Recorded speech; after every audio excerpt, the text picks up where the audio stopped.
For the past 11 years, I have been tracking food distribution networks and regulatory changes across major U.S. grocery chains. While everyone is panicking about shortages and empty shelves, I quietly watch which specific products are being discontinued permanently due to regulatory changes, supplier bankruptcies, and new labeling laws that kick in this year. Number 9 is sitting at your local warehouse club right now for under $20, and after March it is gone forever. The problem is that when everyone reads the same prepper blogs and watches the same channels, they stockpile the exact same things that get replaced with alternative versions. They do not realize some foods are not coming back at all. Back in 2022, I watched a specific type of canned good get pulled from every Kroger nationwide in 48 hours due to a lawsuit settlement. But I had been buying cases of it for 6 months before because I read the court documents. That product never returned.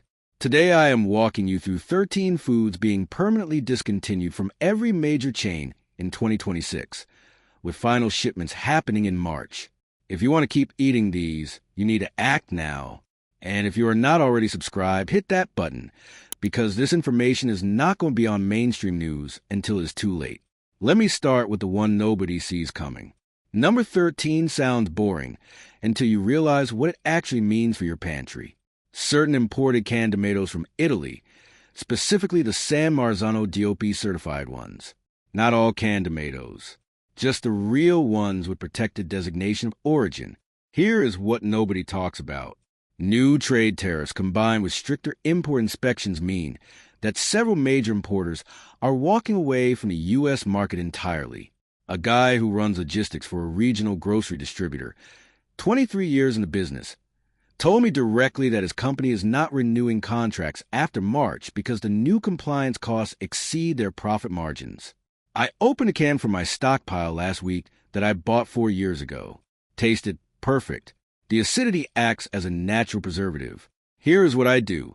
I buy 6 to 8 cases when they go on sale. A 28-ounce can run about $4 at most grocery stores right now.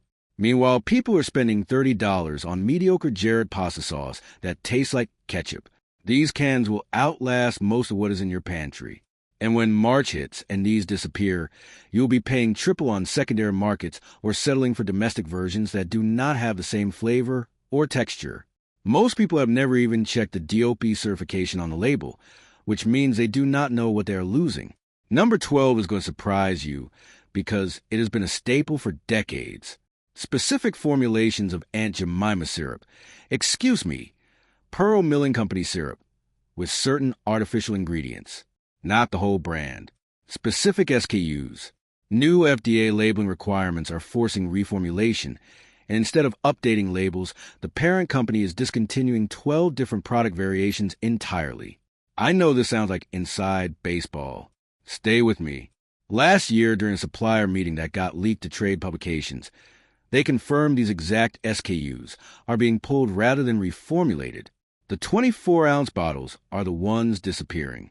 I have been buying the original formulation for months because once it is gone, the new version will taste completely different. A bottle costs about $5. Preppers are spending $40 on bulk maple syrup that crystallizes and goes bad. This stuff, in an unopened bottle, lasts indefinitely. I have bottles in my pantry from 3 years ago. Still perfect. Here's the move. Buy 6 bottles now. Store them in a cool, dark place. When your kids or grandkids complain that breakfast does not taste the same anymore, you will know exactly why. Most shoppers will not even notice the switchover until it's already done.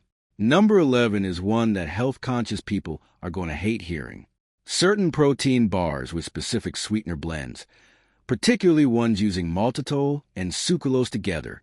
Several major brands are discontinuing entire product lines because new state-level laws in California and New York are banning specific sweetener combinations unless they carry warning labels that are essentially brand suicide. Rather than print those warnings, companies are killing the products. I watched this happen with a specific Quest bar flavor last month at 3 different Targets. Fully stocked 1 week. Completely gone with no restocking the next. A 12-count box runs about $18 right now. People are paying $60 for subscription boxes of keto snacks that taste like chalk. These bars have a 2-year shelf life minimum. I opened one from 18 months ago last week during a road trip. Tasted identical to fresh. Here's what I do. I buy 4 boxes at a time and rotate stock. Write the purchase date on the box with a marker. Eat the oldest first. Simple. When these formulations disappear in March, the replacement versions will either taste worse or cost more. Probably both. Most people scrolling past the protein bar aisle right now have no idea they're looking at discontinued inventory. Number 10 is going to sound weird, but it is absolute gold if you understand it. Specific imported European chocolate bars, particularly ones from Belgium and Switzerland that use real sugar instead of high fructose corn syrup. New import restrictions tied to environmental compliance and carbon footprint reporting are making it financially impossible for smaller importers to continue bringing these in. A guy I know who works in specialty food distribution told me directly that 6 different European chocolate brands are exiting the U.S. market after their current inventory sells through. Final shipments already happened in January for some. I am not talking about Hershey or mass market stuff. I am talking about the real bars you find at Cost Plus World Market or specialty grocery sections. A 3-ounce bar runs about $4. People are spending $12 on artisan craft chocolate. That melts if you look at it wrong. European chocolate, stored properly in a cool place, lasts years. I have bars from 2 years ago. Still perfect. The snap, the texture, the flavor, all identical. Here is the move. Find an imported section at your grocery store. Buy 10 bars of anything from Belgium or Switzerland. Put them in a drawer away from heat. In 6 months, when these are gone, you'll be paying triple on Amazon from third-party resellers. Most shoppers walk right past these because they do not realize what is disappearing. Look, food regulations are changing faster than most people can track. I have done the research for you and put together a free emergency pantry download that lists the exact brands and SKUs being discontinued, where to find them right now, and how to store them properly. It can save you hundreds compared to panic buying later and costs less than a single takeout order. You can grab it for free at the link in the description, so you can stop guessing and start actually preparing. Number 9 is the one I mentioned up front, and it is sitting at Costco or Sam's Club right now. Large format containers of specific coffee creamers, particularly Coffee Mate French Vanilla in the big pump bottles, not the small bottles. The bulk sizes. Manufacturing consolidation means that several container sizes are being permanently discontinued to streamline production. Final production runs finished in February. What is on shelves now is it? A big pump bottle runs about $18 and contains roughly 80 servings. People are buying individual creamers at convenience stores for 75 cents each. Do the math. That is $60 for the same amount. Unopened, these bottles last 6 months past the printed date easily. I used one that was 10 months old last month. Tasted completely normal. Here is what I do. I buy 3 bottles when I am at the warehouse club. Use 1, keep 2 in reserve. Rotate through them. When these disappear after March, you will be stuck with either the tiny expensive bottles or the powdered stuff that tastes like chemicals.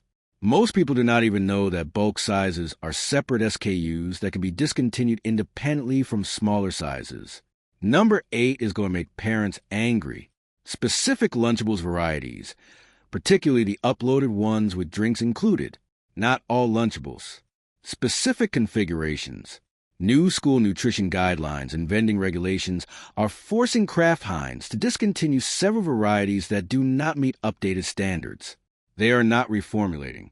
They are just killing the products. I watched this play out in a grocery trade publication 3 weeks ago. They listed 8 specific UPC codes being discontinued. Final shipments are mid-March. A Lunchables uploaded pack runs about $4 on sale. Parents are spending $8 on organic lunch kits that kids refuse to eat. These things last months in the fridge and are perfect for emergencies or power outages when you need no-prep food. I keep 6 in my fridge at all times. Rotated them during a weekend power outage last year, and my kids did not even realize it was emergency food. Here is the move. Next time you're at the grocery store, buy a flat of the uploaded varieties, the ones with the drinks attached. Put them in the back of your fridge. When they're gone, they're gone. Most parents will not realize until they are standing in the aisle wondering why their kid's favorite lunch disappeared. Number 7 is one that coffee people are going to absolutely hate. Certain Folgers and Maxwell House blends in metal cans, specifically the classic red cans. Not all coffee, not the plastic containers. The metal cans. New packaging regulations and rising aluminum costs are making metal coffee cans economically unviable. Rather than raise prices even higher, both brands are transitioning entirely to plastic containers and discontinuing metal can production after March.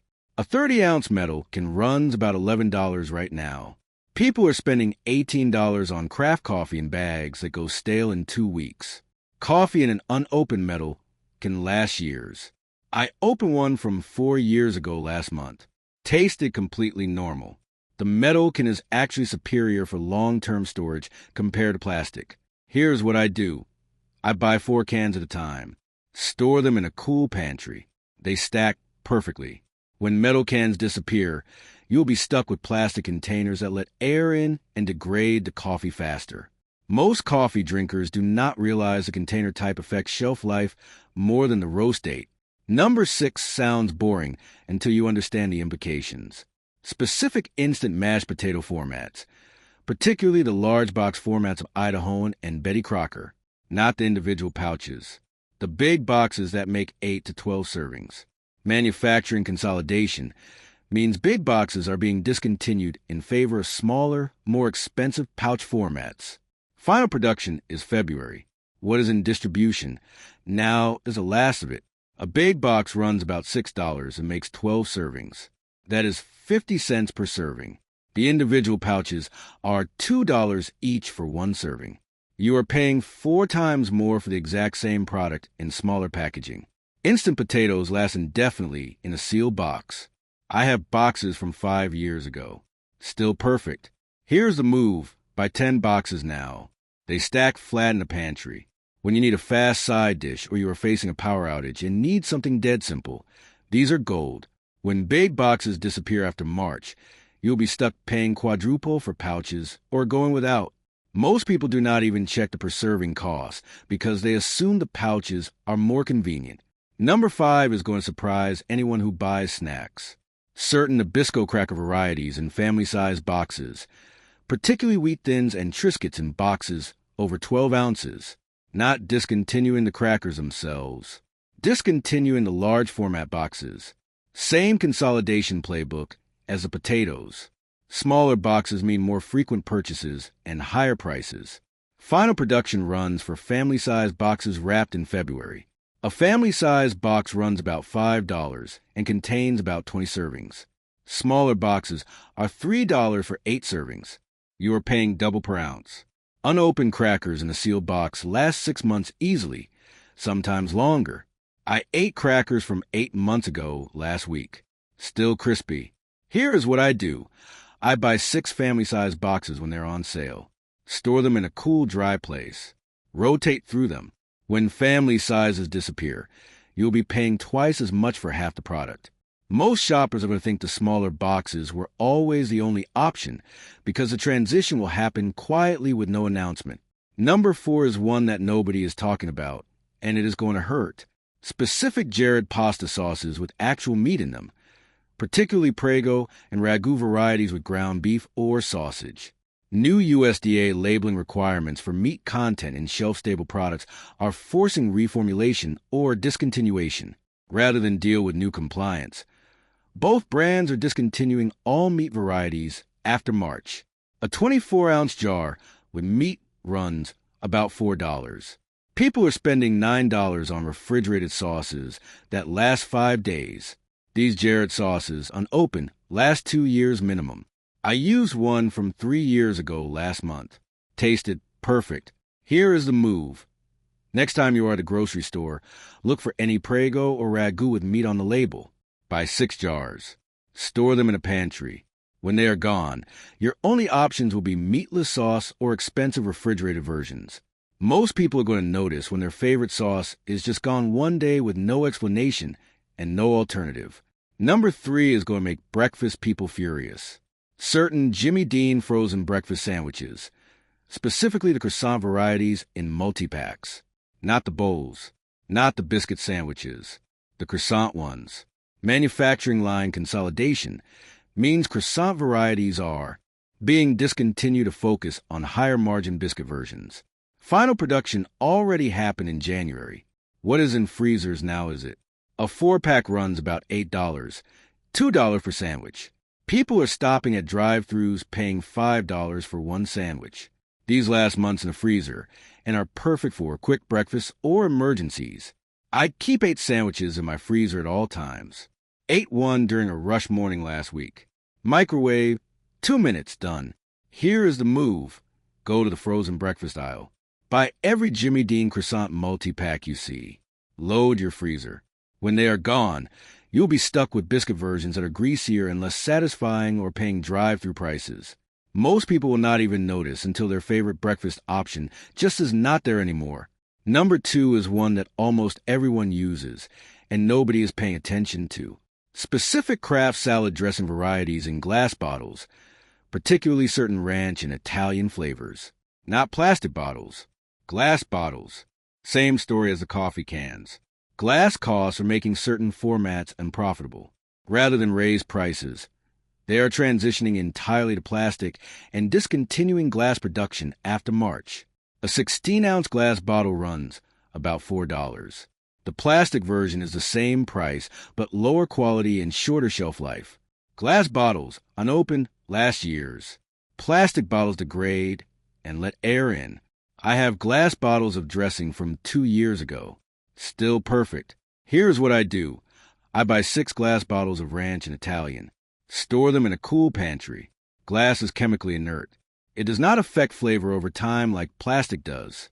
When glass disappears, you'll be stuck with plastic bottles that go bad faster and taste worse over time. Most shoppers have no idea that packaging material affects shelf life and flavor this much. Number 1 is the most important because it affects the most households. Specific canned soup varieties from Campbell's and Progresso, particularly condensed cream soups in the small cans. Cream of mushroom, cream of chicken, cream of celery. Not ready-to-eat soups. Condensed soups. New sodium regulations and reformulation requirements are forcing both companies to discontinue dozens of condensed varieties rather than reformulate. Final shipments are late March. A 10-ounce can run about $2. People are buying canned cream sauces for $5 that are the exact same thing with fancier labels. Condensed soups last year's. I used one from 6 years ago last winter in a casserole. Tasted completely normal. Here is what nobody talks about. Condensed cream soups are the backbone of American home cooking. Casseroles, slow cooker meals, gravies, all depend on these. When they are gone, you will either pay triple for specialty cream sauces or learn to make bechamel from scratch, which most people are not going to do. Here is the move. Next grocery run, buy 12 cans of cream of mushroom and 12 cans of cream of chicken. Store them in a pantry. They stack perfectly. When condensed soups disappear after March, you're going to watch recipe blogs melt down because half of American comfort food depends on these specific products. Most home cooks have never even considered that these could disappear because they have always just been there. This regulatory shift isn't just about what's going away. It's about what is replacing it. And that's where most people get tripped up. When a major brand discontinues a beloved SKU due to a minor compliance issue, say, a specific dye or preservative, they don't leave the shelf space empty. They rush to fill it with a new and improved version, usually formulated to meet the new regulations, but often at a higher cost or inferior ingredients. Think about the canned soups I just mentioned. The new low-sodium, healthy request condensed soups that remain on the shelf taste entirely different, requiring you to add your own salt and spices just to approximate the flavor profile you relied on for years. This forces an immediate, unbudgeted change in your cooking routine. This is the hidden cost of regulatory churn. It's not just a loss of the product. It's a substitution with a product that requires more work and more money to achieve the same result.